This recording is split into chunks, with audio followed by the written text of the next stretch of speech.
So at the Amsterdam University of Applied Sciences, we have a long history when it comes to entrepreneurship education. However, what we see is that the world of entrepreneurship is changing and there's ever more need for entrepreneurs to create impact. So when a couple of years ago, a colleague of mine and myself were visiting several Flanders, who are very much engaged with the Sustainable Development Goals, told them about their extensive programs and toolboxes on the SDGs, we thought it would be a great idea to really start to develop some educational programs that center stage around the Sustainable Development Goals as a basis for entrepreneurship. Of course, we can look at the SDGs from a moral perspective and from a political perspective. But what really appealed to me back then was the fact that this was actually the first program by the United Nations that explicitly addressed entrepreneurs and small, medium sized enterprises as actors in making a change. And what is particularly interesting for me as an entrepreneurship scholar is the fact that when we are finding ways to engage our students in entrepreneurship, one of the key questions is always how can we help them ideate? How can we help them come up with good ideas on where to direct their attention? We've already seen over the years all too many companies started by students in the domain of, let's say, food trucks, t shirts, sneakers, hoodies, um, you know, things related to beer and study support. But what better to engage our students in entrepreneurship in a way that is meaningful? And what I like in the SDGs is that it's actually 17 areas, domain areas, that have pre specified markets, that have pre specified target groups and specific needs. And of course, when you want to get engaged in entrepreneurship, it's great that you know where there is a market. So we said, let's use the SDGs as a basis for entrepreneurship education. Because if we give the students not just the basic framework, but show them what actually the underlying questions, we think it's a great way for them to get started and to ideate some ideas for their potential businesses on which they can then take their program. Okay. So, Amsterdam University of Applied Sciences is of the opinion that when it comes to developing both research and education, this is not something we should do on our own, but we should preferably do this with partners in the field, because this is also how our students will get an authentic learning experience.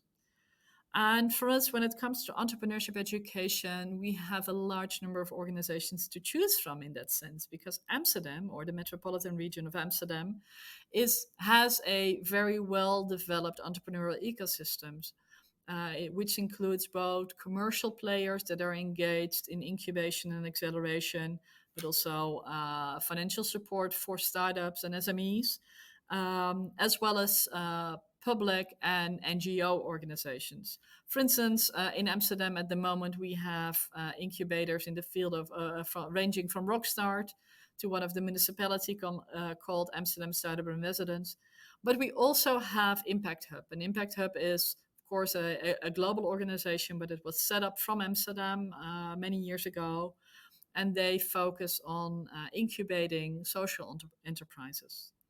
And we had come across this organization many, many times, and we'd worked together on a more ad hoc basis over the years in smaller projects, or where we both were involved in projects of others.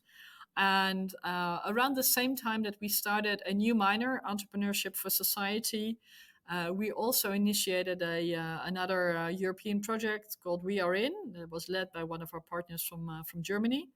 Um, and in that project, we also focused on the development of inclusive entrepreneurial ecosystems, mainly focusing on the gender aspect, I must say, when it comes to inclusion. And there too, we said, well, this is something where we can collaborate. So in the sense that we could both do research together with Impact Hub, create and develop new projects, and then also involve them in our minor program, was a great way for us to really tap into their local knowledge, into their networks, into the experiences they have in supporting entrepreneurs in the social domain, um, and in really creating an authentic learning experience for our students by showing them, showcasing them the cases from the Impact Hub. So for us, we see this partnership as a great added value for not just ourselves and our team, but particularly for our students, who are benefiting from our education.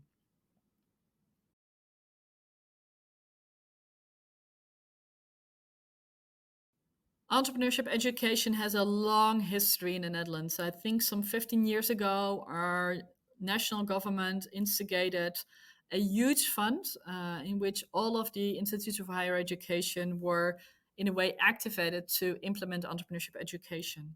But back then, of course, the focus was very much on starting and growing your business, regardless what it was about. And this has led to an abundance of programs across the different universities and universities of applied sciences. But generally, I would say, in the first 10 to 12 years, the focus was very much on commercial forms of entrepreneurship that were more traditional in nature, that were not so much considering topics such as inclusion, impact, and sustainability.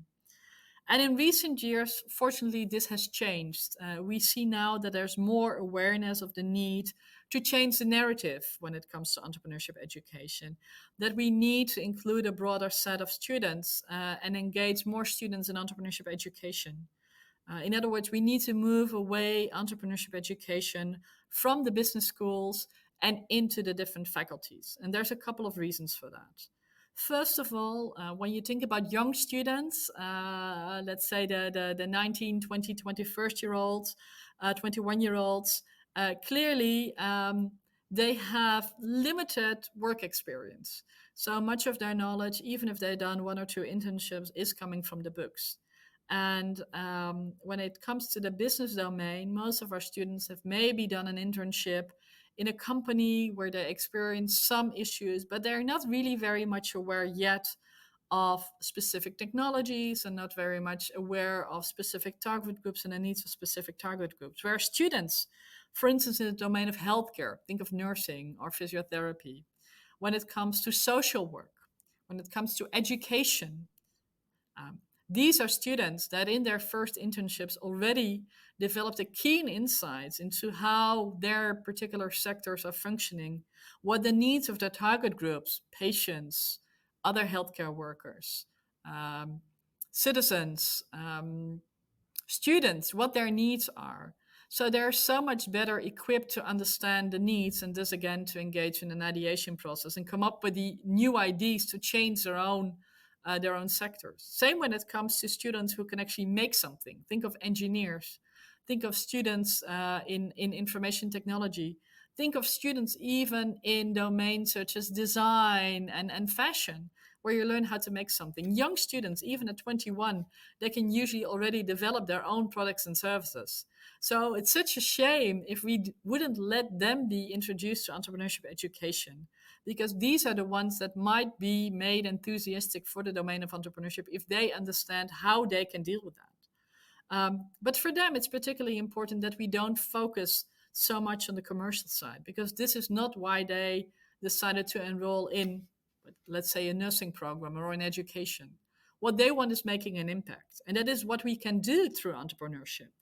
But only if we stress those elements, when we change the narrative from profit to impact, when we change a narrative from competition to collaboration, when we change the narrative from, you know, um, working on your own and be an extrovert into what can we do together and how can we make a difference for our target groups. So that is why I think it's crucial that we engage with lecturers, with managers from different faculties within our schools, that we engage in discussions also with the study advisors, maybe even student psychologists, um, because these are the ones that are working with our students. And they should understand that entrepreneurship is not just about starting your business, but it's about creating an impact. So changing the narrative and investing a lot in that, I think, is crucial if we want to make sure that more students are becoming aware of what entrepreneurship could mean for them, and for allowing more programs in our educational institutions to implement and incorporate entrepreneurship as part of their curriculum. Maybe not as core, but at least as an elective or as an embedded track within their program.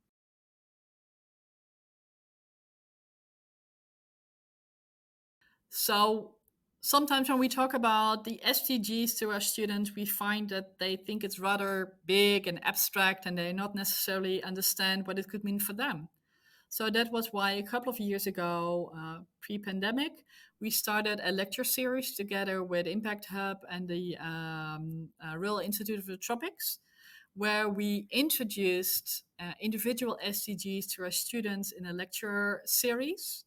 And every month, we put one SDG center stage, and we invited both an expert in that particular field of the SDG as well as an entrepreneur who was already active in making an impact in this domain in order to inspire students, regardless of their educational program.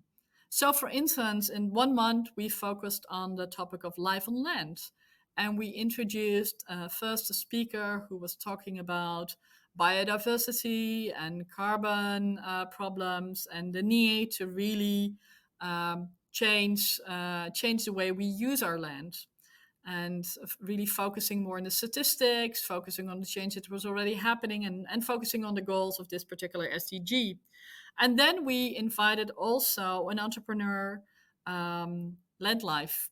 And they are one of the, at the moment, I think, many companies that are in the business of selling carbon credits. What they do is planting trees, so to say, and selling those trees to people, and especially to large corporations who are creating a lot of carbon emissions. For instance, because their staff is flying around the world, because their production process is not so clean, and they need to offset those emissions and try to clean the air again.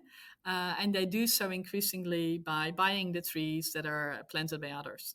So in that way, a business model was created whereby there's a company that's creating an income by greening the planet again, whereas the other companies are doing, whereas the clients are offsetting their emissions.